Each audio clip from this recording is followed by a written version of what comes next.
Assalamu alaikum wa rahmatullahi wa barakatuhu. We spoke in the last episode regarding the love of the Prophet ﷺ for al-dhira, for the foreleg of the animal. And we said that the dhira is the foreleg, the front leg of the sheep or the goat. Al-Imam al-Tirmidhi continues with the ahadith about the kind of food that the Prophet ﷺ would eat, or the kind of things that he would eat along with his bread. And he continues to mention regarding the dhira, regarding the foreleg. And Abi Ubayd radiyallahu ta'ala an, قال طبخت للنبي صلى الله عليه وسلم قدرا. He said, I cooked a pot of meat for the Prophet صلى الله عليه وسلم. وقد كان يعجبه الذراع.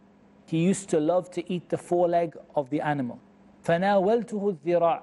So I took one of the forelegs of the animal out of the pot and gave it to him. ثم قال ناولني الذراع.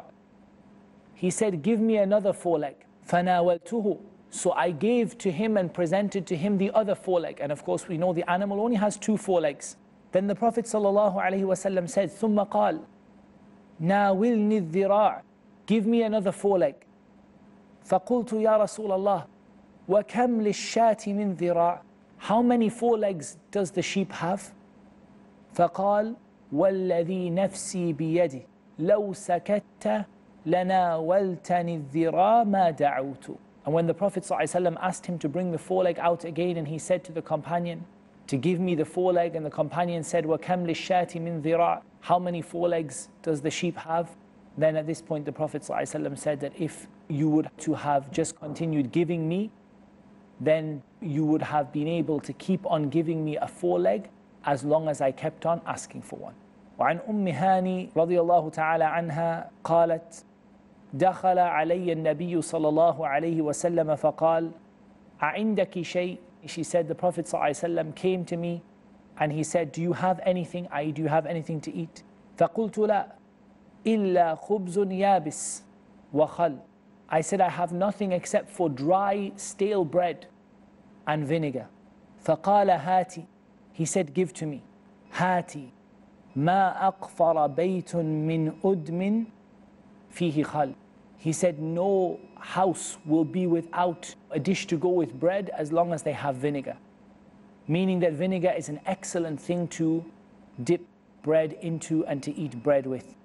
And this also shows us the standard of living of the Prophet ﷺ, that he ﷺ would eat dry bread, old bread, and vinegar ﷺ, but that he mentioned that vinegar is an excellent thing to eat along with bread. وعن أبي موسى الأشعري رضي الله تعالى عنه عن النبي صلى الله عليه وسلم أنه قال فضل عائشة على النساء كَفَضْلِ الثَّرِيدِ عَلَى سَائِرِ الطَّعَامِ. The Prophet ﷺ said, as was narrated by Abu Musa al-Ash'ari, that the virtue of Aisha over other women is like the virtue of a tharid over other types of food. A tharid was one of the most beloved foods to the Prophet ﷺ. And it is a food which is made of stock or broth or gravy, so something like liquid or gravy or stock or broth, which has pieces of bread put into it until the bread absorbs the broth or absorbs the flavor of the stock. This is a tharid. And the Prophet ﷺ used to consider it to be from the best of food. And he said the virtue of Aisha over the rest of the women is like the virtue of tharid over other food.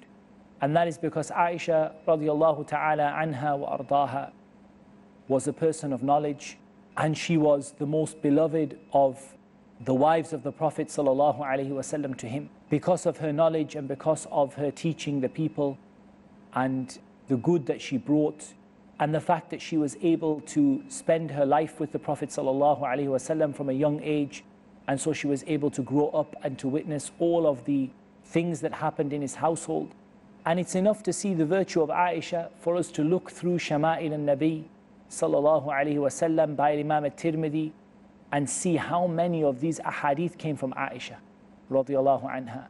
how many times did Aisha narrate a hadith about the Prophet ﷺ, until she was among the largest in number of all of the companions in narrating hadith radiallahu ta'ala anha. I believe she came as the fourth largest number of ahadith among any of the companions radiallahu ta'ala anha wa ardaha. And so the Prophet ﷺ considered her to have a virtue over the other women, like the virtue of a tharid over other types of food. And the reason that Imam at-Tirmidhi mentions this hadith in this chapter is to show the virtue of tharid. It's not a chapter about the virtue of Aisha radiallahu anha, but it's about the virtue of this particular kind of food, which is a broth which has pieces of bread soaked into it. عن أبي هريرة رضي الله عنه أنه رأى رسول الله صلى الله عليه وسلم توضأ من ثور أقط ثم رآه أكل من كتف شاه ثم صلى ولم يتوضأ. Abu Hurairah narrates that he saw the Prophet sallallahu alaihi wasallam making wudu after having eaten min thawri aqit. Thawri aqit is something like a piece of dry cheese. It's a kind of leban, milk or dairy product that has gone hard. So it's a sort of something similar to a piece of cheese. And the Prophet ﷺ made wudu after having eaten it.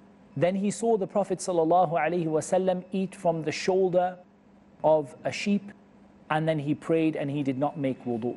The Prophet ﷺ, and Allah Azza wa Jal knows best, made wudu here, not wujuban, not because it was an obligation, but perhaps because of the smell that would come from it. Some types of this, particularly the kind that is described, thawri aqit, is the kind of when the milk becomes hard and when it is dried out and it becomes like a very strong smelling kind of type of cheese or something similar to this, then this could potentially have a bad smell. And so the Prophet ﷺ washed himself after doing so.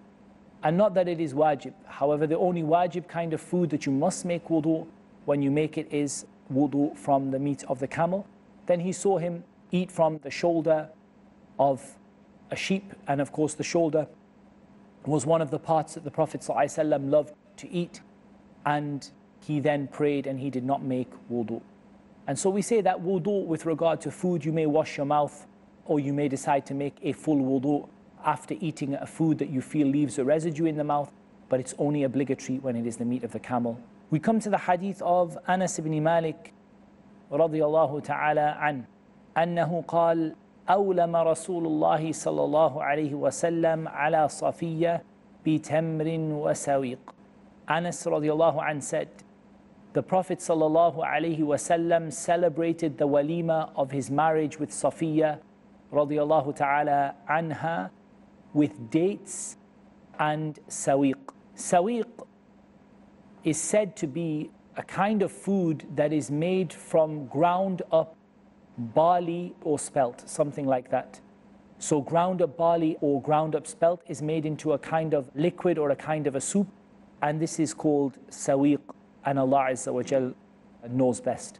So the Prophet ﷺ celebrated the walima of Safiya with these two kinds of food: a tamar, which was a staple food for the Arabs, a food that they would eat as their staple food, the majority of their food, and a sawiq, which is, as we said, something made, a kind of a food or a kind of a broth made from ground barley or spelt. وعن جابر بن عبد الله رضي الله تعالى عنهما أنه قال أتانا النبي صلى الله عليه وسلم في منزلنا فذبحنا له شاة فقال كأنهم علموا أننا نحب اللحم وفي الحديث قصة. Al-Imam at-Tirmidhi narrated from Jabir ibn Abdullah that he said, the Prophet sallallahu alaihi wasallam came to us in our house, so we slaughtered a sheep for him. And the Prophet sallallahu alaihi wasallam said, it is as though they knew that we love to eat meat. So the Prophet sallallahu alaihi wasallam loved to eat meat, and Imam at-Tirmidhi said the hadith wa fil hadithi qissa, meaning this hadith is long. However, I have shortened it just here And that is not the norm in Ash-Shama'il. In Shama'il, normally Al-Imam al-Tirmidhi tends to mention the whole hadith. However, Al-Imam al-Tirmidhi in this hadith shortened it from a very long story and sufficed with the statement of the Prophet ﷺ, كَأَنَّهُمْ عَلِمُوا أَنَّا نُحِبُّ اللَّحْمِ. It is as though they know that we love to eat meat. وعن جابر رضي الله تعالى عنه أنه قال خرج رسول الله صلى الله عليه وسلم وأنا معه. The Prophet صلى الله عليه وسلم went out, as Jabir narrated, and I was with him. فدخل على امرأة. So he entered the home or the place of a lady, من الأنصار, and she was from the Ansar. فذبح له شاه فأكل منها. The Prophet ﷺ, she slaughtered for him a sheep, and the Prophet ﷺ ate from it. وأتته بقناع من رطب, and she brought him a plate or a tray of rutab. Rutab, dates that are fresh. In English we tend to call dates, but there are different kinds of dates, and there's no word for rutab in English other than rutab, but they are basically a kind of dates that are before the date becomes thick and sticky, and before it becomes chewy, and it instead is very, very soft and it kind of melts in the mouth. This is when the date is called rutab, and usually they're kept cold. You either serve them in season or you have to freeze them before to keep them cold. So when you tend to buy these rutab from the shops, if you go to buy dates and you buy them in a box, a frozen box or a chilled box, you buy these very new soft dates. They look like dates. They're not smaller than that because the Arabs have lots and lots of words for the different phases of dates. They look like dates, but instead of being chewy and thick, they're very soft and light, and these are called rutab. فَأَكَلَ مِنْ. So the Prophet ﷺ ate from these rutab.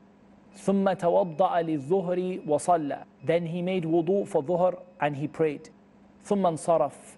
Then he came back. فأتته بعلالة من علالة الشاه فأكل ثم صلى العصر ولم يتوضأ. Then when he came back, the lady presented him with a bit of the remaining meat, ulala, some of the meat that was left on the sheep. And the Prophet ﷺ ate from it. Then he went and prayed Asr, and he did not make wudu again. So this is another further evidence that the making of the wudu is something optional after eating for those who want or need to, except for the camel meat when it is obligatory. عن المنذر رضي الله عنها أنها قالت. From المنذر رضي الله عنها that she said, دخل علي رسول الله صلى الله عليه وسلم ومعه علي رضي الله عنه. The Prophet ﷺ entered my home, and along with him was Ali radiallahu anhu. وَلَنَا دَوَالٍ مُعَلَّقَةٍ. And we had some of the dates that were just ripening on the branches. The meaning of this is what they call al-busar, which is a stage before al-rutab. We talked about rutab, which are the dates. They look like whole dates, except that they are very soft and they're not chewy. Busar is a phase before this, when the dates are still growing and they don't look exactly like dates. They don't look like the dates that we normally know. They're smaller than that. And these busar are dates that are growing on the branch, and when they ripen a little bit and they become towards the level of being rutab, then they eat them. So she had these kind of early rutab, sort of just barely ripened dates that were hanging. قالت فجعل رسول الله صلى الله عليه وسلم يأكل وعلي معه يأكل. The Prophet صلى الله عليه وسلم began to eat, and Ali رضي الله عنه began to eat with him. فقال رسول الله صلى الله عليه وسلم لعلي مه يا علي فإنك ناقة. The Prophet صلى الله عليه وسلم said to Ali as he was eating, stop, O Ali, for indeed you have just recovered from illness. قالت فجلس علي والنبي صلى الله عليه وسلم يأكل. So Ali sat down while the Prophet صلى الله عليه وسلم was eating. قالت فجعلت لهم سلقا وشعيرا فقال النبي صلى الله عليه وسلم لعلي رضي الله عنه من هذا فأصب فإنه أوفق لك. He said to Ali radiallahu anhu, when al-Mundhir radiallahu anha, she presented beetroot and barley, some sort of dish made of beetroot and barley. So the Prophet sallallahu alaihi wasallam said to Ali, from this you should take, for indeed it will be better for you. وعن عائشة المؤمنين رضي الله تعالى عنها أنها قالت كان النبي صلى الله عليه وسلم يأتيني فيقول, the Prophet صلى الله عليه وسلم used to come to me and say, أعندك غداء, do you have any lunch to eat? Is there any food for us to eat at lunchtime? فأقول لا. So Aisha would say, no, we don't have any food to eat. فيقول إني صائم. So he would say, in that case, I am fasting. قالت فأتاني يوما. He came to me one day. فقلت يا رسول الله. So I said, O Messenger of Allah, إنه أهديت لنا هدية. We have been given a gift. قال وما هي. He said, what gift were we given? قلت حيس. I said to him that we've been given this gift of hais, which is a kind of cake made with butter and flour and date, or sometimes cheese. This is called hais. قال أما إني أصبحت صائما. He said, as for me, I had already made the intention this morning to fast. قالت ثم أكل. She said, then he ate from it. So he sallallahu alaihi wasallam had already made the intention to fast, but he broke this intention to fast when he saw that he had some food which had been made available to him sallallahu alaihi wasallam. And this is permissible in the voluntary fast. For a person who performs a voluntary fast to break that voluntary fast, should they be invited to eat some food or be given a gift. And perhaps this is because the Prophet sallallahu alaihi wasallam did not want to disappoint the person who gave the gift by him not eating from it sallallahu alaihi wasallam, or perhaps it was a rare kind of food that he had not eaten from and he wished to eat some of it at the time. But it was his custom, if there was no food for him to eat, that he sallallahu alaihi wasallam would simply fast for the day. He would make his intention after Fajr and before Dhuhr. And we know this is the case, that if a Muslim makes their intention before Dhuhr to fast, as long as they have not eaten anything before then, and it is a voluntary fast. As for the obligatory fast, it has to be before Fajr. But the voluntary fast, they have not eaten anything, and they find there is no food in the home, so they can make a decision to fast for the rest of the day instead of simply just going hungry. And this is what the Prophet ﷺ used to do. But in this case, he ate and broke his fast, and this is only for the voluntary fasts. And it must be clear that what we mean by this is that you haven't eaten anything. As for if you've had breakfast, you can't decide to fast.